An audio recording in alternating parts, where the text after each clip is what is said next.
అక్క, Kaluru cross road లో ఒక స్కూల్ ఉందంట, వాళ్ళకి యూనిఫామ్ కుట్టాలంట. రే జాఫర్, ఇంకొకసారి యూనిఫామ్ అన్నావంటే నేను ముక్కల కింద కోసి కోళ్ళపాము కేసేస్తాను. అతల్ఫా మీరు ఉండండి, నువ్వు పిలువు జాఫర్. రాలేదక్క, నువ్వు కుడతావో లేదోనని కనుక్కోమన్నారు. కొట్టదని చెప్పు. కుడతానని చెప్పు.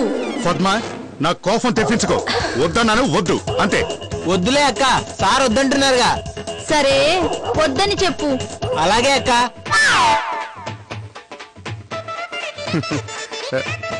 ఏంటి అలా చూస్తున్నావు? కొడతావా? కొట్టను, తిట్టను, నువ్వే చూస్తావుగా.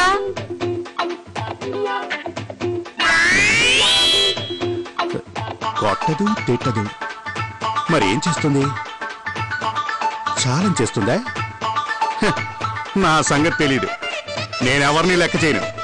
చూద్దాం ఏం చేస్తుందా.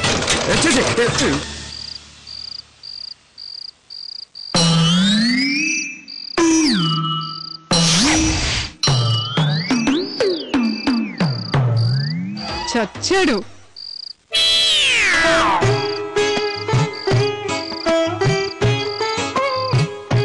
ఏంటి ఏం మాట్లాడుతున్నావు? వినపడట్లా, కొంచెం గట్టిగా చెప్పండి. అంటే ఇప్పటిదాకా నేను చెప్పిన మాట ఒక్కటి కూడా వినపడలేదా? అదే కదా చెప్తున్నాను, ఇప్పుడు చెప్పండి. అంటే ఇప్పటిదాకా నా మాటలు అడవి కాసిన వెన్నెలే అయ్యాయా? ఇదిగో బిందు, సంబంధం లేని ఎగ్జాంపుల్ చెప్పకు. విషయం ఏంటో చెప్పు. అంటే సంబంధం లేదా?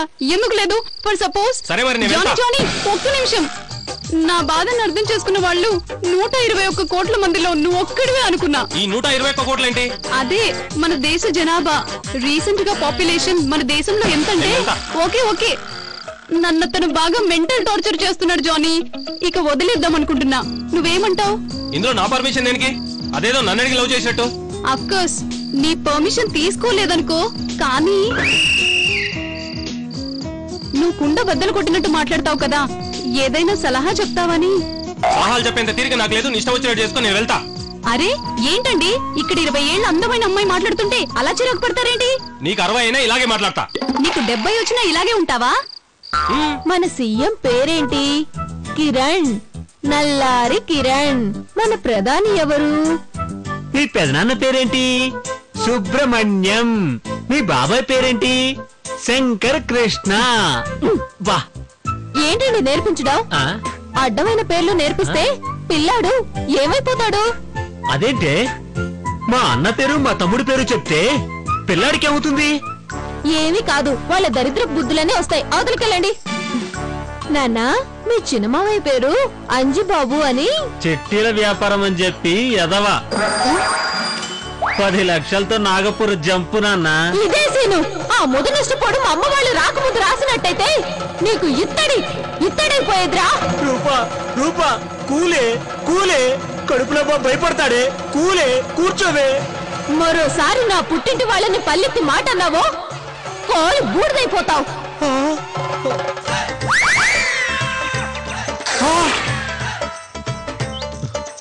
అలాగే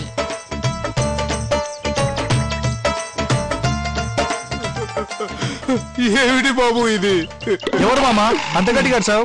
నువ్వు చూడు బాబు, కొండవీడి సింహంలో ఎస్పీ రంజిత్ కుమార్ వేసిన ఎన్టీ ఓళ్ళ ఉండేవాడివి. ఏమైంది బాబు? పరిస్థితుల ప్రభావం డిఎస్పీ. అంటే ఉద్యోగం పీకేశారా?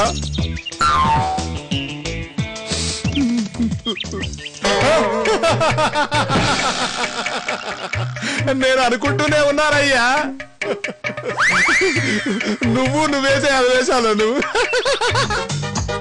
చక్కెర సరిపోయిందో లేదో చూడండి మేడం, చాలకపోతే చెప్పండి. ఇదిగోమ్మా, జాగ్రత్త, బాగా వేడిగా ఉంది. దగ్గరుండి టీ పెట్టించుకొని వచ్చానమ్మా. థాంక్స్. షుగరు సరిపోయిందా మేడం? నాకు సరిపోలేదయ్యా. మీకు కావాలని తక్కువేశాను సార్. ఏం పాపం? మీ నడక చూస్తే షుగర్ వచ్చిన నడకలా ఉంటుంది సార్, అందుకని.